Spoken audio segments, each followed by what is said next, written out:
Honorable the Supreme Court. Good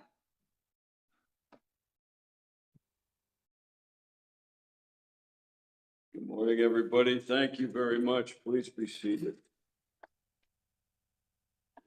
And call the case, Mr. Bailiff.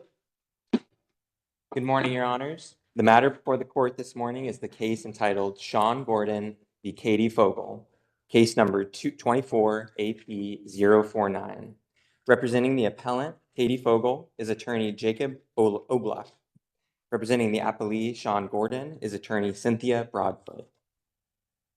Okay, thank you. Thanks to both of you for coming to our rekindled live hearings, not on the video anymore, which I think we're all very glad about. So, Mr. Appellant, come on up here if you would, please. And before you start, introduce yourself for the record and your client, and then proceed. Thank you, Your Honor. My name is Jacob Oblak, and I represent the appellant and cross-appellee Katie Fogell. Thank you. Thanks very much. I think at the heart of this case, the question this court has answered over the years, who gets to make parenting decisions for the children? And the general rule is, according to longstanding case law and of course the Constitution, is that's the parents. The court doesn't do that. What the court does, however, according to the best interest factors, is chooses which parent is better situated to make those decisions. In this case, two particular findings here frame that question. The finding that both parents are good parents and are capable of making good decisions for the children. And secondly, the finding that my client, Ms. Fogell, the mother, was better situated but for the residents, that she was winning on the factors, ever so slightly according to the trial court, but that she was winning. In our view, the trial court should have stopped there because there was no record evidence that there was that these children would suffer deleterious effects of an adjustment that the trial court used. The word the trial court used was an adjustment. The move to under Vermont law, it's clear that court cannot order shared physical and legal custody. That can only be done by agreement of the parties. That wasn't going to happen here. So the court has to weigh some small issues or big issues, but on small facts, that which one is going to make a difference. So where does it has to come down someplace. Somebody has to be the legal and physical custodial parent, correct? Absolutely correct. And we think that the trial court here looked at forgot to look at the general rule for its focus on the Payne v. Buffa exception. And we think that if this court doesn't clarify where that exception is limited, the exception will swallow the rule. Again, the general rule is that the court will choose the parent that is better situated to make those decisions. And again, here the trial court's own findings said that mother was winning before it got to the relocation question, before it got to the residence question. So, go ahead. No, Justice Eaton. Me? Thank you. Okay, thank you. What weight did the court give to the primary caregiver factor here, which we've said over and over and over is the most important factor? We are unclear on that, Your Honor. I think that the trial court did not weigh that factor much at all. If it did, we think that my client would have won on the facts and evidence. However, I think that the trial court's passing reference was that the parents were equally situated in most of the other factors. And because it wasn't referencing the primary caregiver factor, I think we're left to assume that was included in the equal. So if the trial court really did think that these two were equally situated as far as primary caregiver, which we don't agree with, we don't think the facts supported that. But even if it thought that, we think that because the trial court was saying that on all other factors, the factor that the trial court had identified as tipping in mother's favor was father's inability to foster a positive relationship between the children and mother. Because that was already tipping in mother's favor and the trial court would have awarded custody to mother but for her move, we think that the trial court then stepped beyond its discretion in focusing on that move and deciding where mother should live. The trial court said 3 times, not once, 3 times, that its decision was based on mother's testimony that if the trial court did not award her custody, if it awarded custody to father, she wouldn't abandon the kids. I mean, she wasn't going to leave the kids in Vermont and move to Michigan. Doesn't that really amount to punishing the mother for saying that I love my kids. If I don't have custody, I'm going to stay around? The court uses that as a bludgeon. We agree, Your Honor. We agree completely because here a mother was willing to sacrifice her own well-being for that of her children so that she wasn't separating the children from what we view as the longtime primary caregiver, in this case, mother. She wasn't willing to do that to her kids. She was willing to sacrifice her own mental well-being of, again, escaping the power and control that her mother had exercised. Actually, we believe that there are a couple different rationales that this court could rule for us on. We really do believe that the exception swallows the rule here. If the trial court can otherwise, but for the 9 factors, say mother's winning, and then turn to her choice of residence and say, but I would rather that she stay in Vermont, rather the kids stay in Vermont. I like Vermont better. So we're going to override those factors and rule based on this other. And we do agree that if the Payne v. Bufa stands for the proposition that if everything is indeed equal, the court does have to has to make tough decisions. But this isn't that case. These parents are not equal. So the second place in our brief that we believe the court could rule for us isn't just on that equal but for residence problem, but it's also here because this court has a long-standing public policy of not rewarding bad behavior where the bad behavior contributes to winning in one factor. Did the court ever, I don't see it, award physical rights and responsibilities? The court definitely ordered legal responsibility to be shared the way that it indicated. And then it said that the children will reside a week with mom, a week with dad, and back and forth. But I never saw where the court ever ordered physical responsibility. It's an excellent question, Your Honor. I also have not seen that. And in my skim today, I also agree with the court. I don't see that. So to me, that is a different problem that wasn't addressed by the trial court. And that would largely inform where the parties are able to live with the children. And so I think that coupled with these other 2 issues that we're identifying for this trial or for this court today, that the trial court, the errors we believe the trial court committed here, we do think a reverse and remand is necessary, but it's important how the court reverses and how the court remands. That's the next question I was going to ask. So when you say reverse and remand, so there's 2 different issues. One is potentially the findings regarding the mother's position to make medical decisions with a needs child. The second that there's really it says that the mother you have a special needs child here who has an illness that needs a lot of management, and that sometimes a parent has special training in whatever that makes that sense to have that awarded to one parent or another. And then there would be, you're asking for a full remand from just a redo of the case? We're asking this court to remand specifically to tell the trial court 2 things. One, that we are asking the court to reverse and remand the award of legal custody to father, because we believe the trial court erred in weighing the factors in favor of mother, but then reviewing the relocation and weighting that more than the factors and saying, but for the relocation, mother would have won, but we're going to award it to father because mother won't move if we don't award her custody. So that is a big problem in our mind. A second problem we would ask this court to reverse and give the trial court specific instruction on is the one factor that the trial court identified as favoring father, which was the children's stability in their attachment to their current living situation, factor 4. That factor was influenced by father's power and control. In fact, some of the reason why he was able to win in that factor was the fact that he initially agreed that mother could move to Michigan. She was there for anywhere from 6 to 8 months, depending on which part of the transcript you're looking at. Children were there. They bounced back and forth. So they transitioned once to Michigan. They transitioned a second time back to Vermont when he was able to convince mother to do that with him. And then the trial court found that the children were well adjusted, but somehow then held a hypothetical transition, held the transition that mother was proposing to move them back to Michigan school against mother on a hypothetical harm to the children that there was no evidence to support. So we believe this court's public policy in many of its cases does not allow a trial court to award a parent who engages, and I'm not saying this father engaged in all 3 of these, but these are 3 general categories that this has cropped up. Was there any consideration by the judge? I don't think I saw it, but you probably know the record better than me. Was there any consideration at all to the best interests of the children? Should the mother take them to Michigan? Should she live there?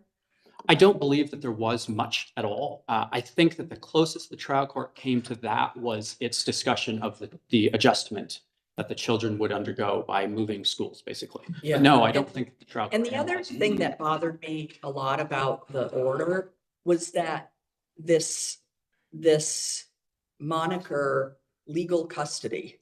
I mean, there's no such thing as legal custody. It's legal rights and responsibilities and physical rights and responsibilities. And I think that confused a lot of the opinion and its findings and order.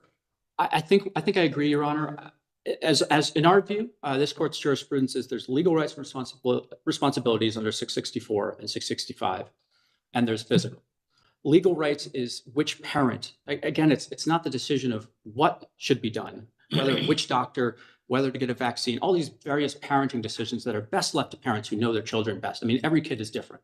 So here we have a trial court that was awarding what it called legal custody on the basis of the fact that it didn't agree that mother should move with the children and that the children would then be out of Vermont. Well, That was an error. you know, the thing that has stuck with me is that the trial court talked about the deciding factor, which I think you mentioned a few minutes ago, and said that the deciding factor where the trial court must choose is the quality of the children's adjustment to the present housing, school, and community, and the potential effect of any change.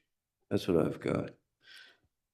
Yes, Your Honor. And I think that factor is one of the factors. It's helpful. However, it can't be used to supplant parenting decisions. Again, there was no evidence that the children were going to suffer any deleterious effects from a transition of schools. I think that's what the trial court was focusing on, is that the school would transition.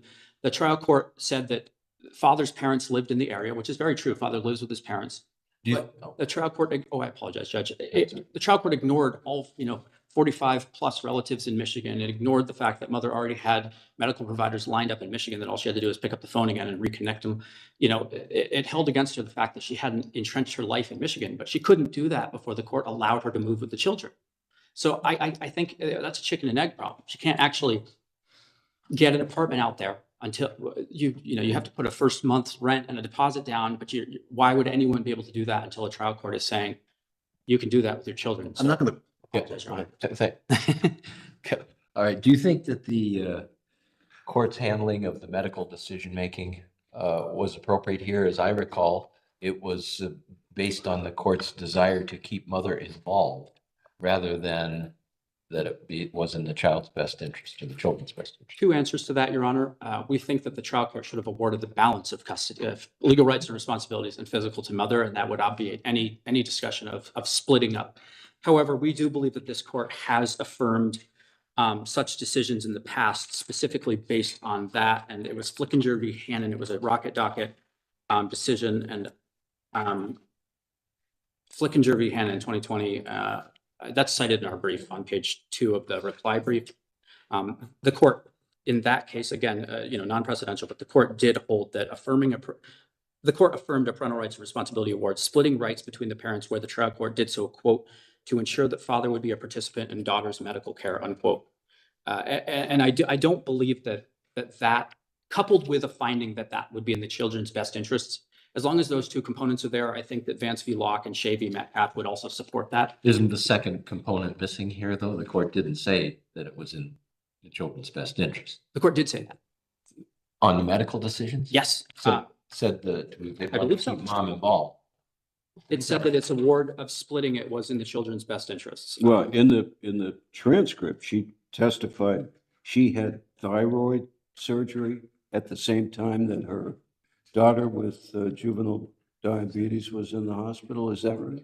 Yes, Your Honor. Both of these parties had major medical issues that interspersed throughout, along with the child's medical issues as well. And I think that both briefs have argued that both parents were deeply involved in the children's care and upbringing. And I think the trial court recognized that by, again, without really touching the primary caregiver factor, sort of implicitly implying that both parents had been equally involved. It said that. To be fair to the trial court's order, I believe the trial court said that in different words. So, Mr. Holbrook, I'm not going to use the words that the trial court used on this, but how much weight should we give to the fact that Grand Isle and the house in Grand Isle and the situation in Vermont was a sure thing, and that it was a speculation of how things were going to be in Michigan? We think that it was speculate, how much weight, we believe that Yes.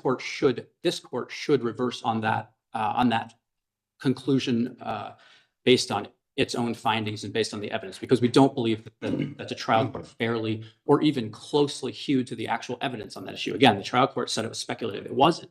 It wasn't. My client had multiple, again, medical professionals lined up. There was a tutor that was in the family that had already been tutoring the children out in Michigan. There was more than 45 cousins, let alone other relatives out there. I mean, there was a village out there already ready for the kids. She had family house. I mean, she was there for 6 to 8 months. She had housing during that time. She's never been unstable in her life. There was no indication that there would be any instability or inability to care for the children or find housing or anything else the children needed. So for all of those reasons, we believe the court should reverse and remand. I would reserve my time unless there are questions.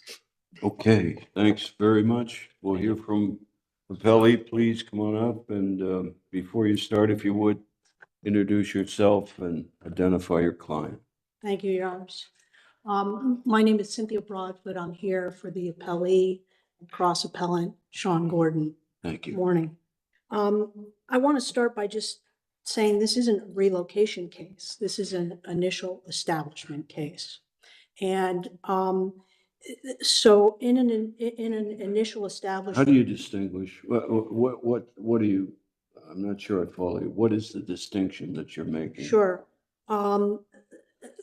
In a relocation case, the issue is often if a parent can choose where they want to live. No, I understand that, but I'm talking about, are you saying procedurally, this is, how, does it matter procedurally? Well, it only matters with respect to the court's consideration of factor number 4 under 665, 664. The court is responsible for considering all of the factors, including the mother's stated intention to relocate if she were awarded legal custody.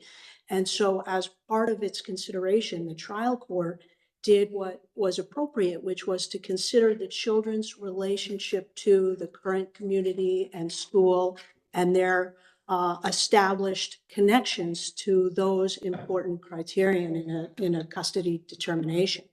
So that was an important consideration for the judge, and the judge talked specifically in his decision and made findings about both parents agreeing in their testimony that the children had a strong connection to the school.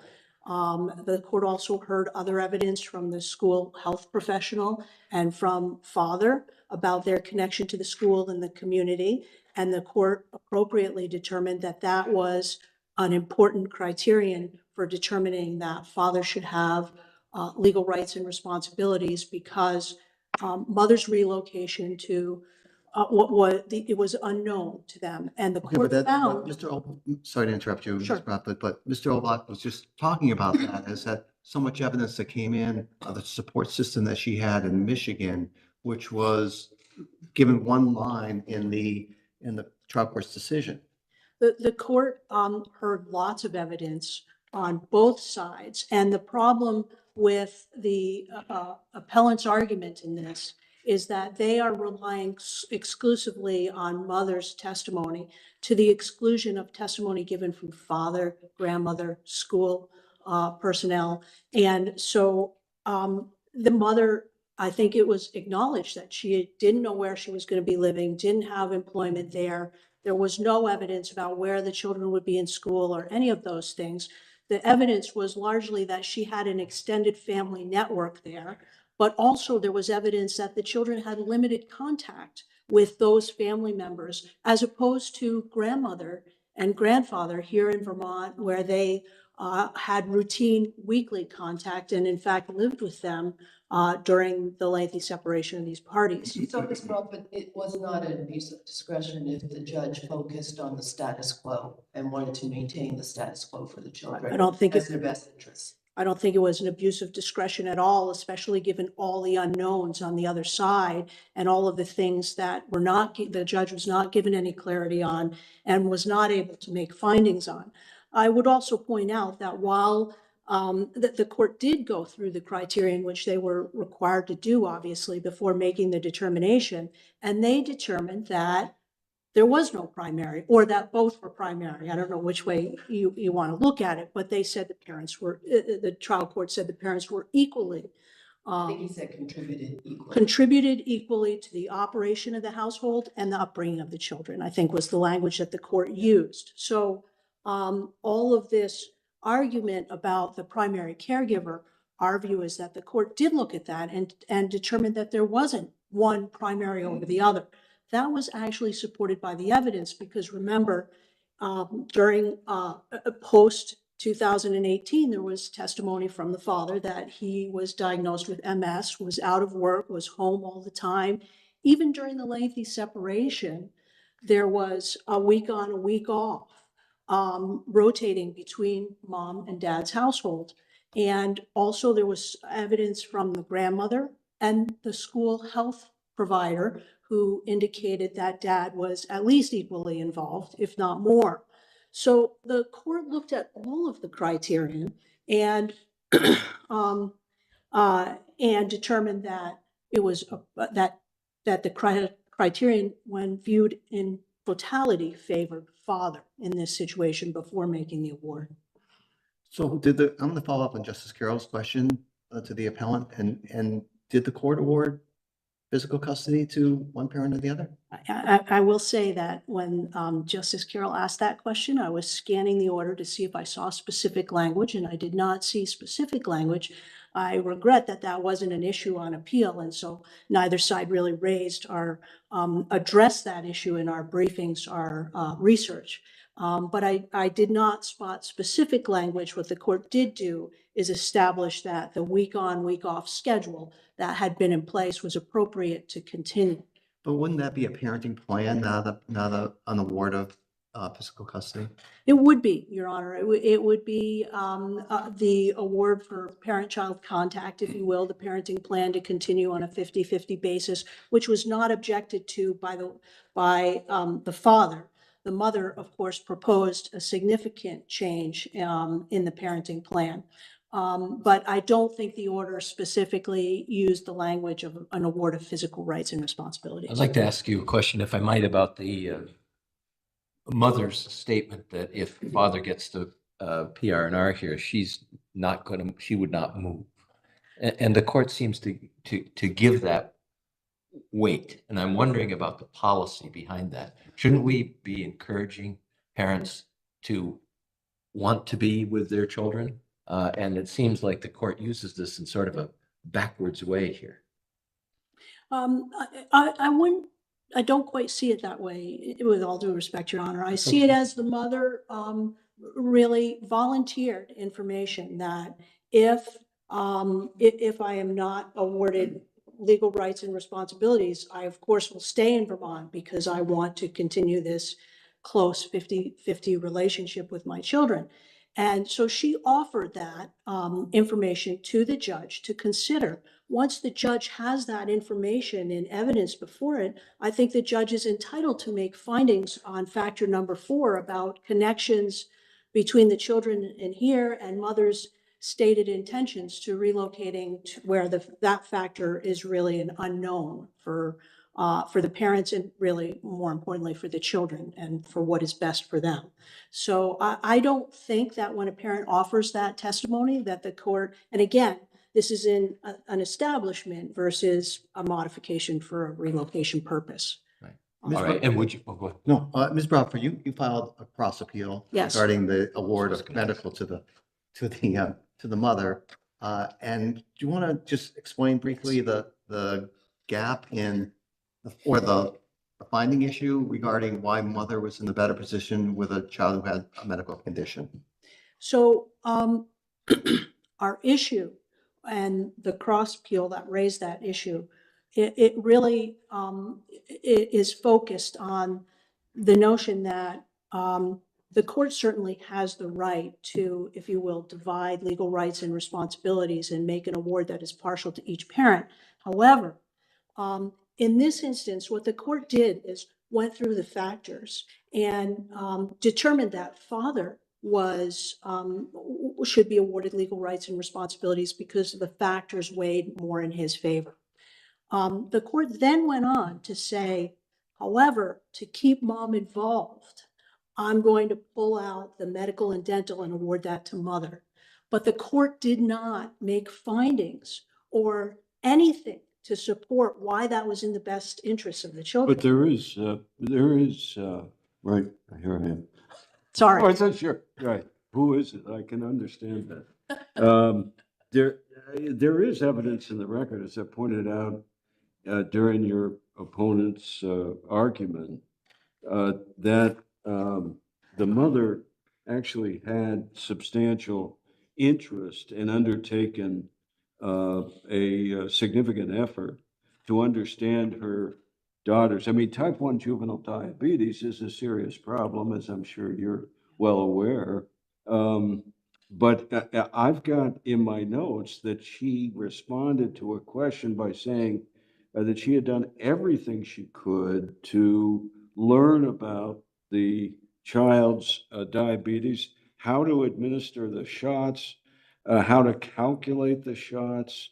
This was before there was an insulin pump that she had. So anyway, it strikes me from this sort of testimony that she actually had undertaken a substantial interest and a deliberate understanding, so she could provide appropriate care to her daughter. Sure. So there is evidence in the record. That's my point. There certainly is evidence, and Your Honor, that evidence should be viewed in totality with the other evidence that was provided, because remember, father also provided detailed testimony about when he got there, and he was the one who observed that the child was not doing well, and that immediately took action to take the child to the hospital to Right. have the diagnosis made. Yeah. He went with the child when she was, I believe, helivaced to another specific facility and stayed with the child for that first week when mother was undergoing surgery and she and the child were separated. Father talked about how his MS required him to self-administer injections. And so there was a lot of testimony, and not unusual in a family court setting that the testimony was very different from the parents. One parent felt that it was all them, and another parent maybe felt that it was all them. And the judge is charged with trying to figure out, with the totality of the evidence, what is the basis for this finding that I'm going to make? The problem in this case is not that there wasn't sufficient evidence for him to find in favor of mother or father, but that he did not make any findings. He simply looked at the whole picture and said, Dad should get legal rights and responsibilities, but I'm going to pull out a piece and give it to mom, but gave no rationale or basis or justification as to why he did that. That is the problem with that piece of the case that Justice Cohen has asked about. All right. Wasn't the trial court trying to keep her in as much involved as possible? Is that your view of how the court fashioned its order? Yes. And how does that square with Vermont's law regarding you can't share custody unless the parents agree? I don't think it does unless there's a rationale for doing that. The judge could say this is a close call, but because of the reasons cited by Justice Reiber, the court could say, for all of these reasons, I find that it's appropriate to carve out the medical and dental and give that to mom. But that did not happen in this case, and that was our issue with that. But it was an undisputed fact that both parents were greatly committed to these children, and both parents did a good job of parenting these two children. And that makes, for a trial judge, that makes a really difficult case when you have to make that choice. It sure does, Your Honor. Must be the toughest job for a trial judge and for attorneys who are in there presenting two very different sides of a case. And the evidence in this case was different from both sides.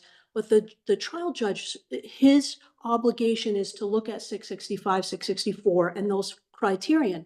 And provided he does that and weighs each of those criterion, remember, it wasn't just about the ability to foster a positive relationship with the other parent, where he decided in favor of mother, was also about the relationship with the grandmother, And he went through those factors as well as the other factors, and then ultimately came to their connection to school and community, which swayed him that father was the more appropriate legal custodian for these children. But I don't see where he considered the best interest factors with respect to mom's potential move. It seemed to me as if as soon as she said, well, I'm not going to leave without my kids, I'll stay, that was never addressed anymore. He does, he does briefly talk about this, Your Honor, in his decision, where he says, a bird in the hand is, we know what we have here in Vermont. And he had testimony from the health professional from the school. He had testimony from the grandmother and the father that supported their connection here. And I understand that there's plenty to support the connection here, but my point is that under 665, he didn't really consider what the connection also was in Michigan. he had only mom's testimony, and mom's testimony was that I have family there. He did talk about that the family, there was a period of time where they traveled back and forth. Well, they lived there for a They while. lived there for a while and ultimately came back to Vermont. So he did recognize the issues that were raised by mother, but also raised his own concern that there is a lot of vagueness for these children. And given their needs and their strong connections here, came to a conclusion which seems justified by the record. Okay, thank you. Your time. Thank The you. red light is on. Thank you very much. Your time has expired. How much time does the appellant have, please? Appellant has 24 seconds remaining. Okay. Your Honors, just highlight with my remaining time, this catch-22. I don't think the court should endorse a policy where there's a catch-22. If a mother testifies, I'm not going to move, if you award custody to the parent, I'm not going to move. I don't think that should suddenly just take over the trial court's focus, at the detriment of the factors actually analyzing the location that she wants to move, if he's going to consider that. We think that was error. Okay. Thanks very much. Your time has expired. Please call a conclusion of the hearing. The next hearing for the court is scheduled for 9:45 this morning.